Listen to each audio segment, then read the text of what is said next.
Good morning, good afternoon, good evening. This is Professor Sistrunk, and I'm reaching out to the student body. Okay, students, this will be your second discussion. It's a discussion question that I am putting out there, but I'm really talking to myself. This is talking to Professor Sistrunk, the actual, let's say, 25 to 30-year old or 25 to 40-year-old individual. And this is a mission critical conversation because I want your opinion, I want your ideas, and I want to know what you actually think. So this came from a couple of students asking me these questions. First question I always get is this: hey, professor, what classes should I take? Wow, that's a little bit deep.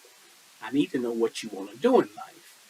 The second question is, hey, professor, I have my certification. What certification should I get next? Wow, that's another riddle. Riddle me this, riddle me that. And the third question is, hey, professor, when should I go out and work? So these questions I want to present to you, and you tell me exactly what you think. But you're going to have to do it like I'm doing it. I'm backing it up with documentation. You're going to see documentation in there that you can read. I am also backing it up with my experience and my knowledge, talking to this 20 to 40-year-old Professor Sistrunk.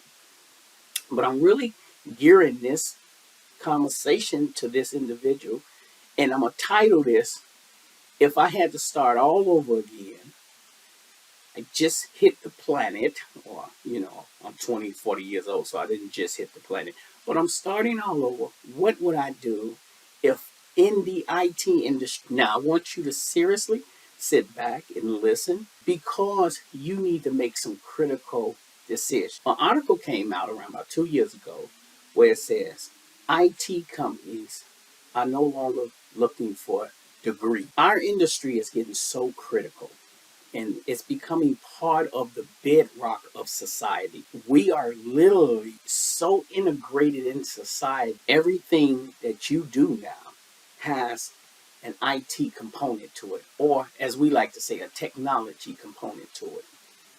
So, how do you make it in this field? How do you get out there and get the big bucks, as we like to say, the monies? So, this is what I will tell Professor Sistrunk. This is the conversation I would have with him right now in pursuing his dream of working in the IT industry. So sit back, let's talk about it. First thing I tell him is this: you have certificates, you have certification, and you have degrees. I would explain to him that degrees are 20, 30, 40 years ago. And what do I mean by that? You have to listen through the whole conversation so you can understand my premise. But when I came out of college, I was told, go to school 2, 3, 4 years, 6 years, get a degree in whatever year you was getting in. That's associates, bachelors, masters, doctors, whatever. And then go get a job. One of the things that used to hit us all the time was this: you don't have experience. Well, I went to school, I got the degree, I don't have experience, so hire me. Well, no, we need someone who has experience. Wow, all those years, and now you ask for experience. But by me being in the IT industry, experience is really in the labs that you use. So you notice we bombard you with a lot of labs because we want you to go through those labs. And the big eyes, the big industry people have stated to all the companies, if a person go through this particular course and they have these particular labs and they can demonstrate that they have that skill, that's equivalent to a years of experience. And you will see this printed in some of your classes, that is equivalent to a years of experience. You just got to break it down in the interview. Like, hey, this is what I did. I can show you I can do it. This is the experience I have. And that is, every interview should lead with you demonstrating your skill set, not just being a talking mouth or a talking head. Demonstrate your skills. So I had to start demonstrating my skills, and I eventually got hired. Well, what's happening today is an entire change because companies need people working now. You're going to read a couple of articles where they were talking about people. We have 700 to a million security jobs out there, and we cannot hire Americans for this. So what do we have to do? We have to look in other places. We don't want them looking in other places. We want them hiring people now. So what would I do, or how would I present this to the young Professor Sistrunk? This is the first thing I would tell him. Listen, when you go to college, you need to get in a class that would immediately equal to taking a certification. What do that mean? We have a plethora of classes, and each one of those classes lead to a certification. When you look at the job descriptions out there, you're going to see a certification outlined in there. A lot of these companies will pull you in with the certification because they know one thing. If you don't have everything on a job description, you have that certification. That means you know exactly what to do. So they'll pull you in. Or you have a certification that is equal to what they need you to do. So they'll pull you in. So I tell them, take a class, Network Essentials, Cybersecurity. And then once you take that class, look to see, do they have a class that will prep you and prepare you to go get your certification? But go get the certification, because then you can start working. You do not want to wait 2 years and come out of college and expect to have a position out there waiting for you. You do not want to wait 3 years. I hear people talking about, I'm going to go to the university. You do not want to wait 3 years and come out of college, and then you got a bachelor's degree, but they paying you 30, 40 grand a year. You done did 4 years in school and you coming out with a bachelor's, and that's how much you gonna make? The more experience you can get, the better off you are. So by taking that certification, by taking that class, then getting that certification, then going to work, you building up experience in the industry. So when you finish the bachelor's and you finish the master's or whatever the degree that may be, associate, you have a degree under your belt. So now you can promote to another position, higher positions, and get more money. So I'll tell Professor Sistrunk, hey, I need you to take a class, even if it's a Network Essentials class, and go get a job. Well, all they got is desktop support out there. Get that position because you need to be in the industry and you need to have experience. And even though you're doing desktop support is an extremely important job because you have to talk to the client, the people who pay the bills, the people who constantly communicate with the organization. So you have to have that skill set. And another thing a lot of people put down about desktop support is this. It teaches you how to troubleshoot on the fly.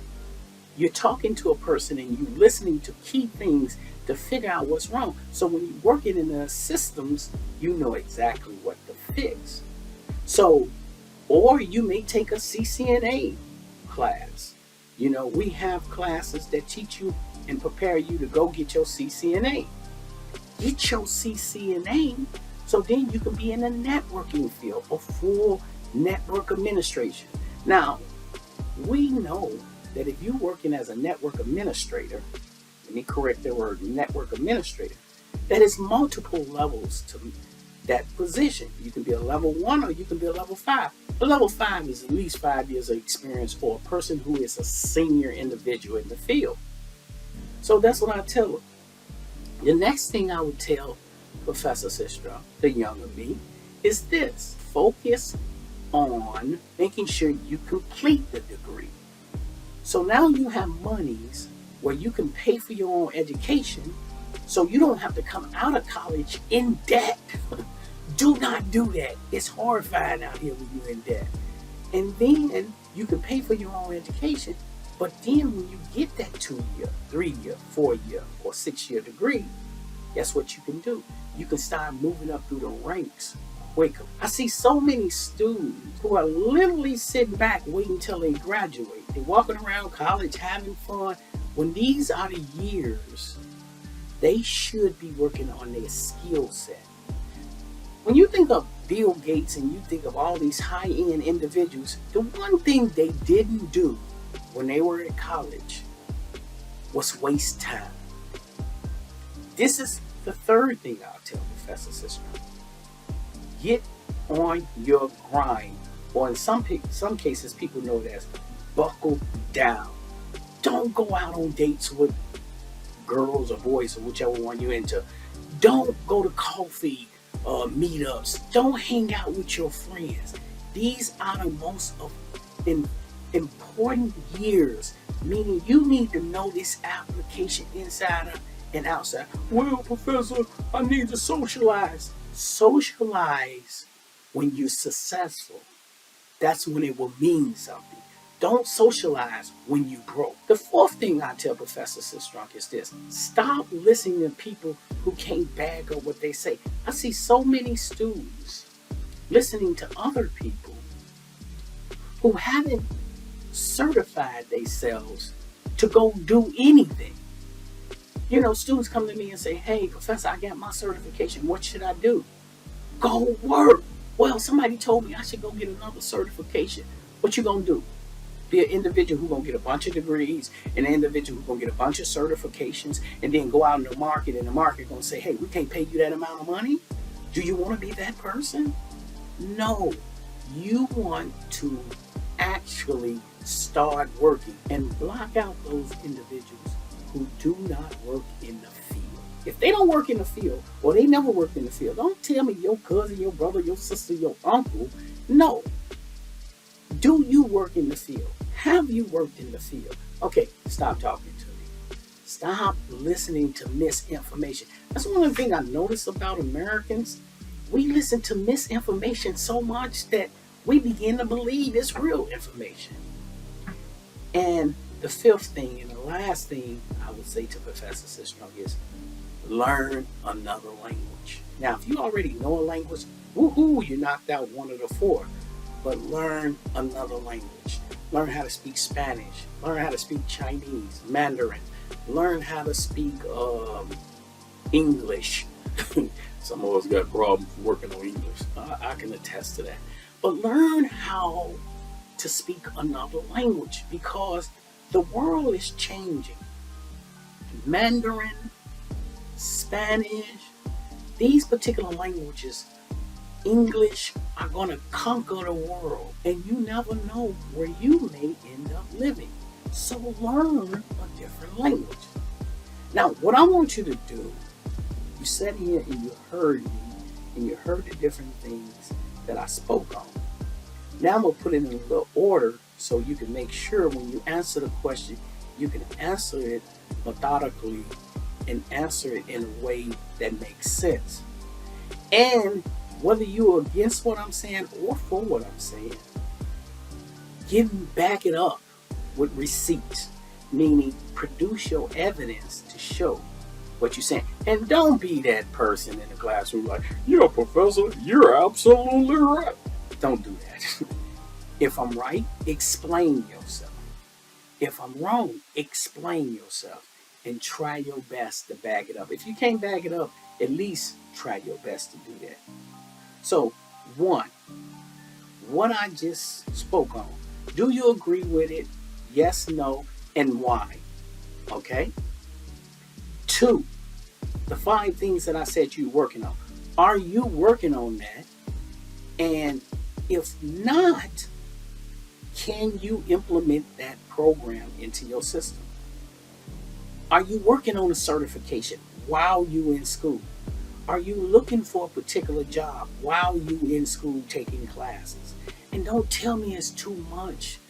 People have been doing this for years, taking care of family, going to school, working a job. We all been doing that. Don't try to sit on the side and say, well, I just need to study. No, you need to dig in. And if you're working at one of the restaurants, when you want to work at a job that pays just a little more, okay, so you want to focus on that.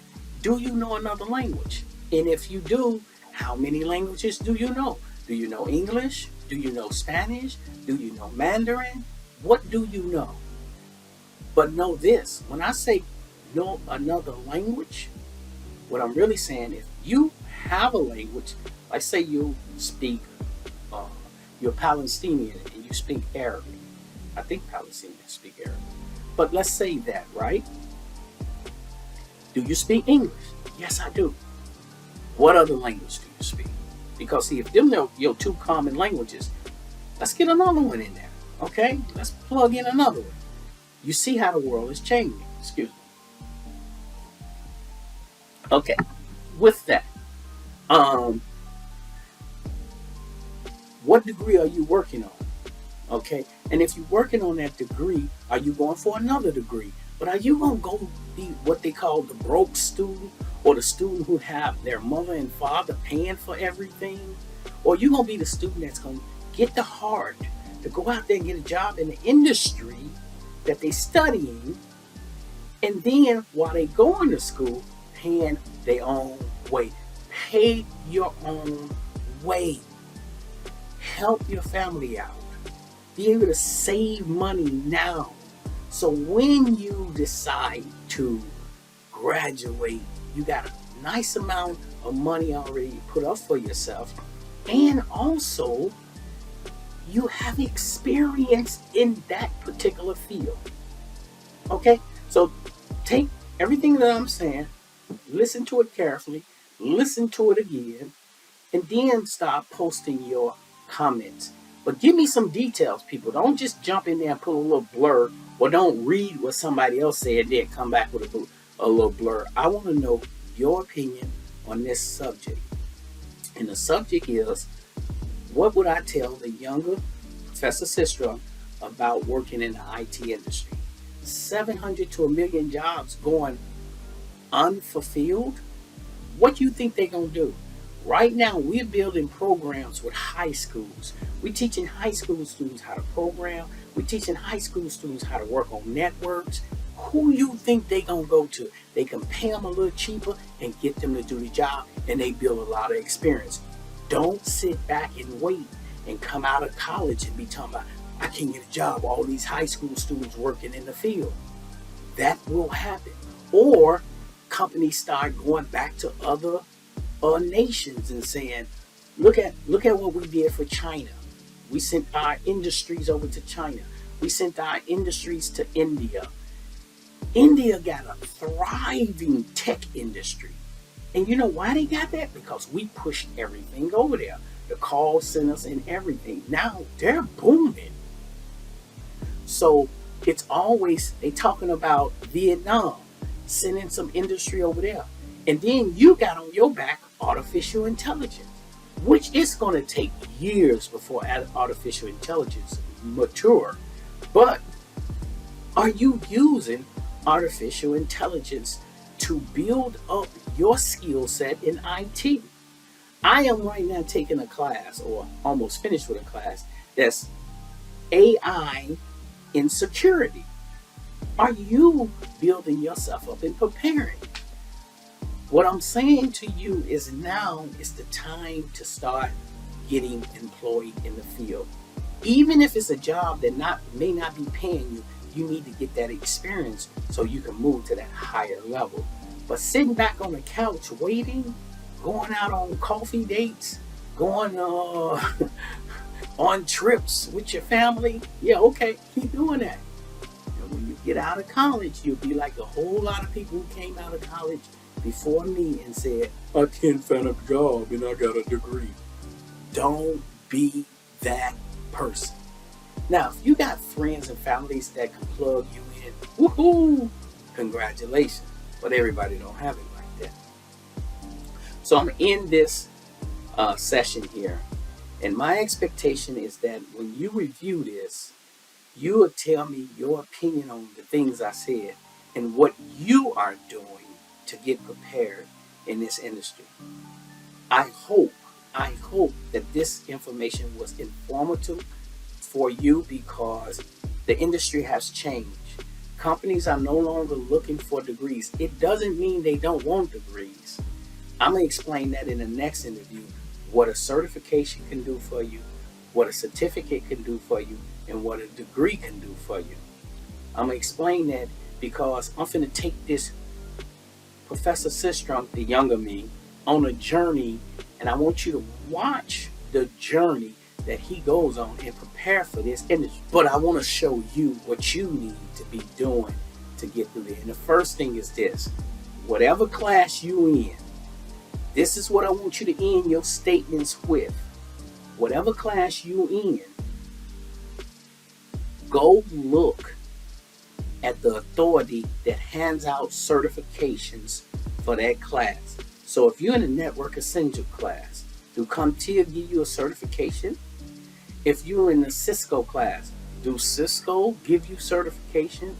If you in a cybersecurity class, a Linux class, who gives you a certification? Because I'm finna start having you download that information and know how to fulfill those domains. This is Professor Sistrunk. I will see you in the next discussion question, which will be a video log. I hope this helped you out. Answer the questions at the bottom, people.